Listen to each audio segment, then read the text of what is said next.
friend argues that Americans battle between the historical self and the self-self. By this she means you mostly interact as friends with mutual interests and, for the most part, compatible personalities.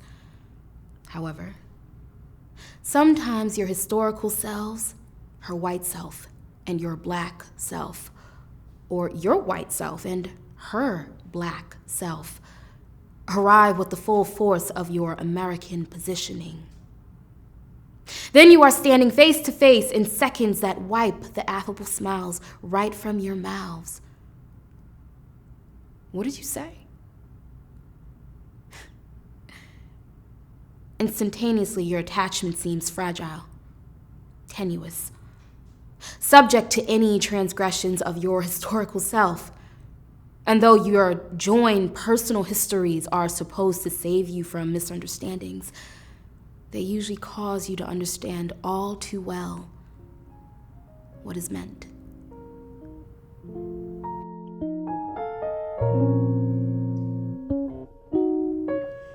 You and your partner go to see the film The House We Live In.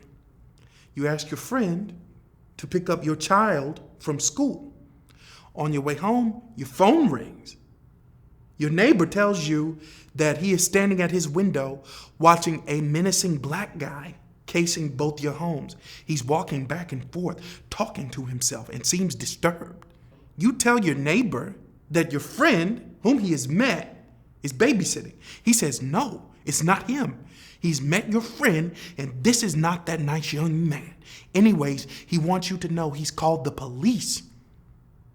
Your partner calls your friend and asks him if there's a guy walking back and forth in front of your home.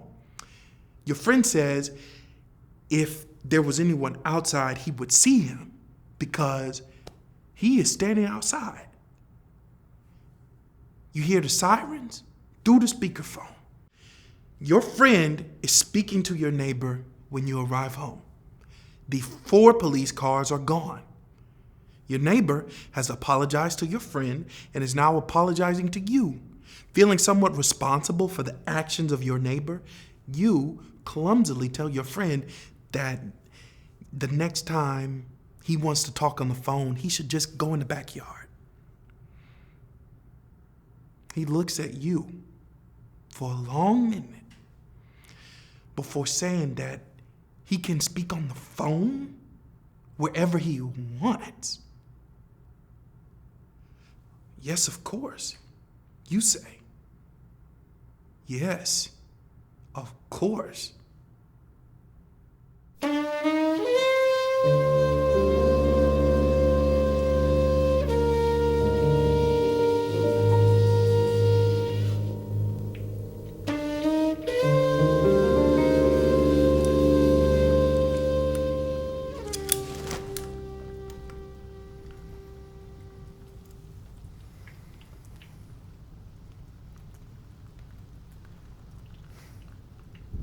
The rain this morning pours from the gutters, and everywhere else it is lost among the trees.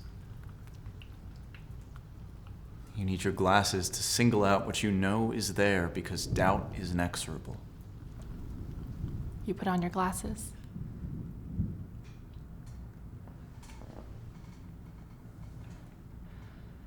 The trees, their bark, their leaves, even the dead ones, are more vibrant, wet. Yes, and it's raining. Each moment is like this. Before it can be known, categorized as similar to another thing and dismissed, it has to be experienced. It has to be seen. What did he just say? Did you really just say that? Did I hear what I think I heard? Did that just come out of my mouth? His mouth? Your mouth? The moment stinks. Still, you want to stop looking at the trees.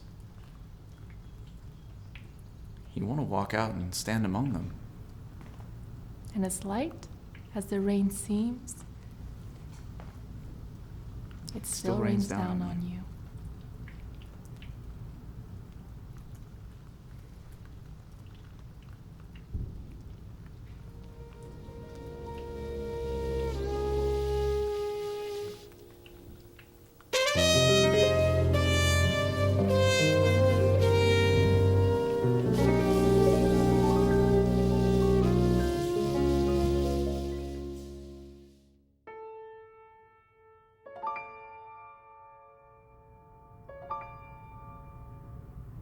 You like to think that memory lasts, though remembering was never recommended.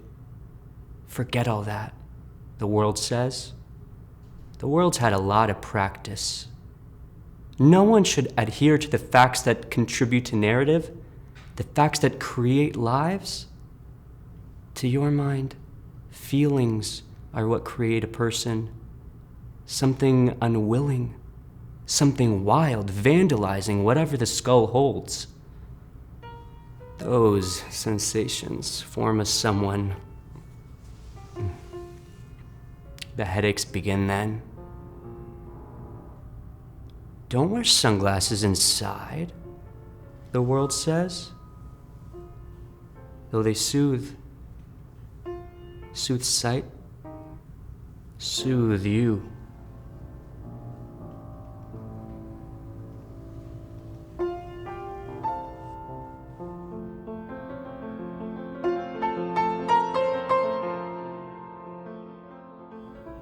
That man who is forced each day to snatch his manhood, his identity out of the fire of human cruelty that rages to destroy it, knows something about himself in human life that no school on earth and indeed no church can teach.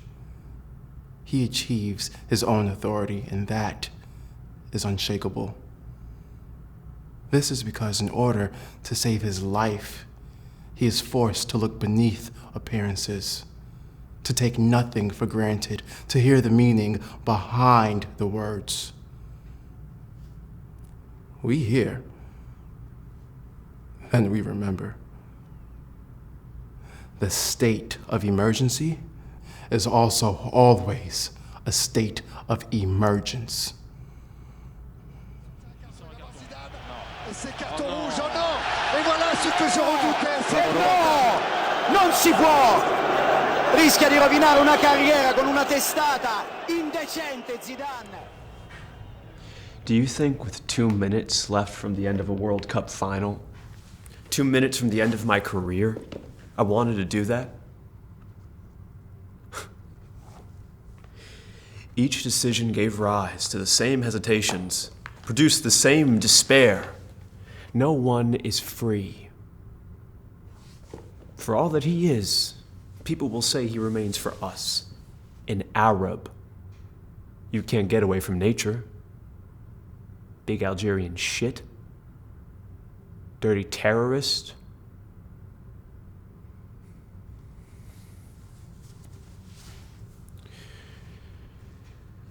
Let him do his spite.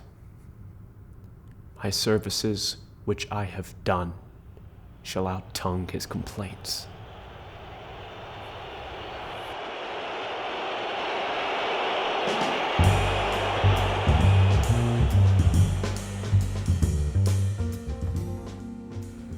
Leaving the day to itself, you close the door behind you and pour a bowl of cereal, and then another, and would a third if you didn't interrupt yourself with the statement, "You aren't hungry."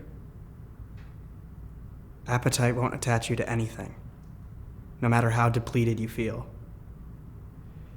You lean against the sink, a glass of red wine in your hand, then another, thinking, in the morning I'll go to the gym, having slept and slept beyond the residuals of all yesterdays.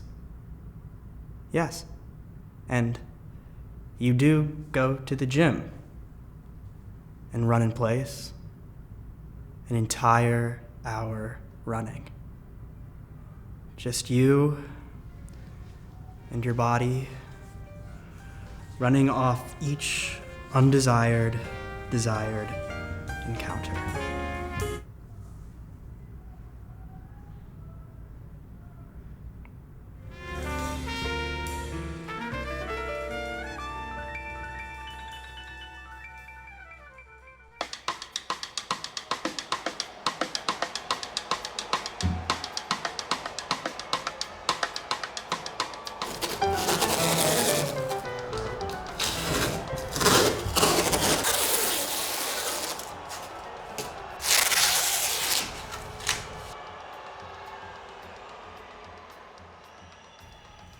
The most notorious of Serena's detractors takes the form of Mariana Alves, the distinguished tennis chair umpire.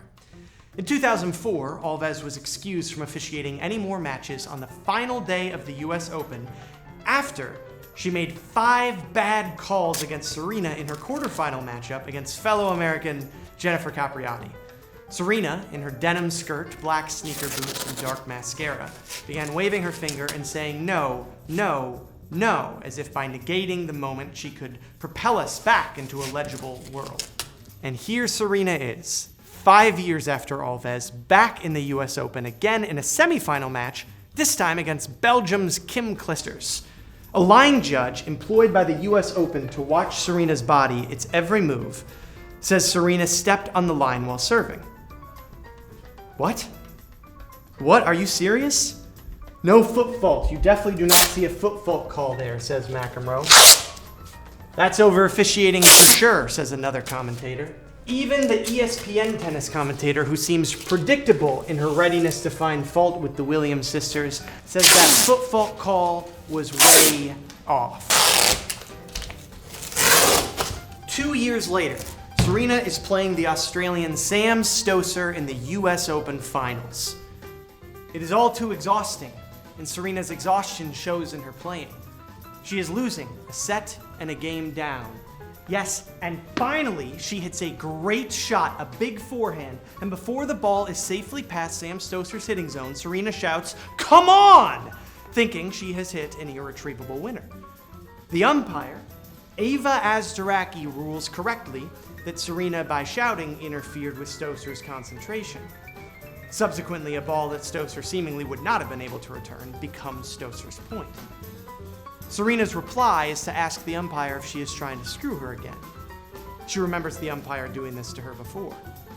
As a viewer, you too, along with John McEnroe, begin to wonder if this is the same umpire from 2004 or 2009. It isn't. In 2004, it was Mariana Alves. In 2009, it was Sharon Wright. However, Serena's use of the word again returns her viewers to other times calling her body out.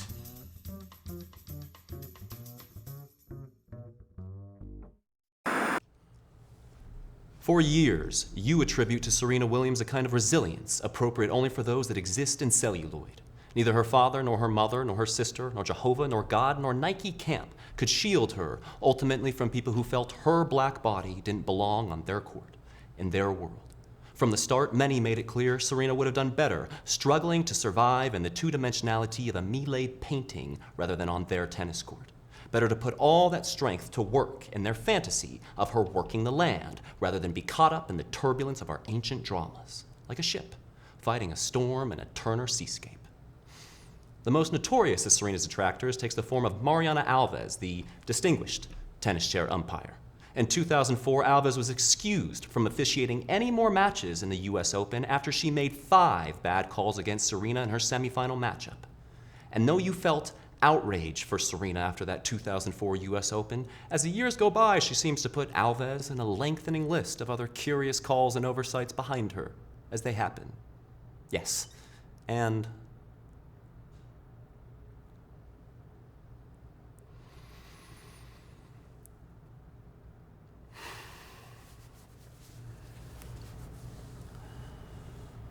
the body has memory. The physical carriage hauls more than its weight. The body is the threshold across which each objectionable call passes into consciousness. While the unintimidated, unblinking, and unflappable resolve does not erase the moments lived through, even as we are eternally stupid or everlastingly optimistic, so ready to be inside, among, a part of the games.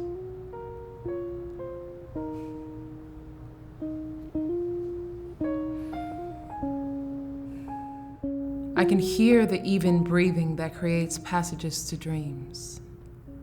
And yes, I want to interrupt, to tell him, her, us, you, me. I don't know how to end what doesn't have an ending.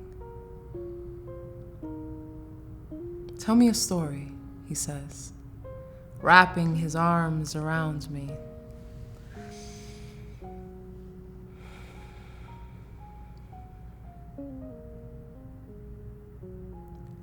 Yesterday, I begin.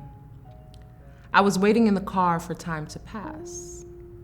This woman pulled in and started to park her car facing mine. Our eyes met, and what passed as quickly as the look away. She pulled out and started to park her car across the lot.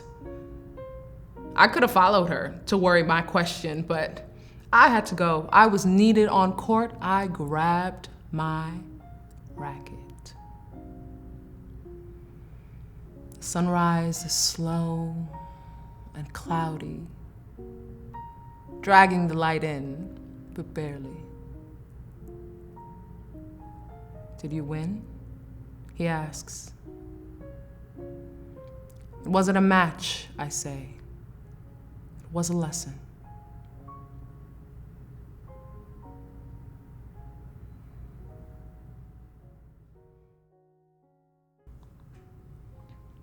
The world is wrong. You can't put the past behind you. It's buried in you. It's turned your flesh into its own cupboard. Not everything remembered is useful, but it all comes from the world to be stored in you. Who did what to whom on which day? Who said that? She said what? What did he do? Did she really just say that? He said what? What did she do? Did I hear what I think I heard? Did that just come out of my mouth? His mouth? Your mouth? Do you remember when you sighed? My brothers are notorious. They have not been to prison. They have been imprisoned. The prison is not a place you enter. It is no place. My brothers are notorious. They do regular things, like wait. On my birthday, they say my name. They will never forget that we are named. What is that memory? The days of our childhood were a steep step into a collapsing mind. It looked like we rescued ourselves. We're rescued. Then there are these days, each day of our adult lives. They will never forget our way through, these brothers. Each brother, my brother, dear brother, my dearest brother, dear hearts, your hearts are broken. This is not a secret, though there are secrets. And as yet, I do not understand how my own sorrow has turned into my brothers' hearts. The hearts of my brothers are broken.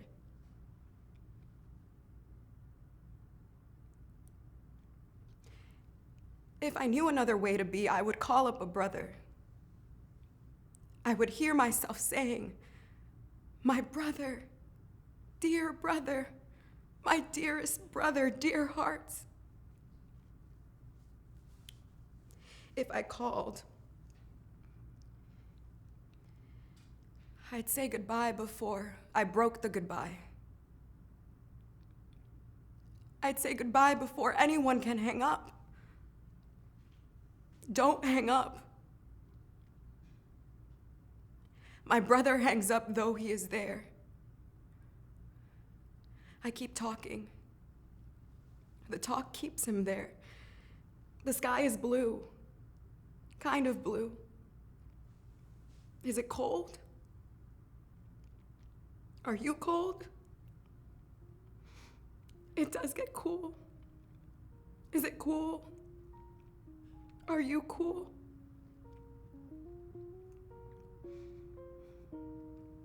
My brother is completed by sky. The sky is his silence. Eventually he says, "It is raining.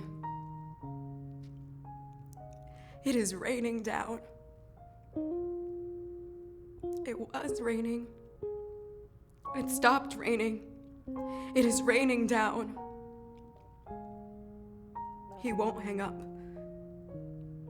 He's there, but he's hung up, though he is there. Goodbye, I say. I break the goodbye. I say goodbye before anybody can hang up. Don't hang up, wait with me. Wait with me. Wait with me. Wait with me. Though the waiting might be the call of goodbyes.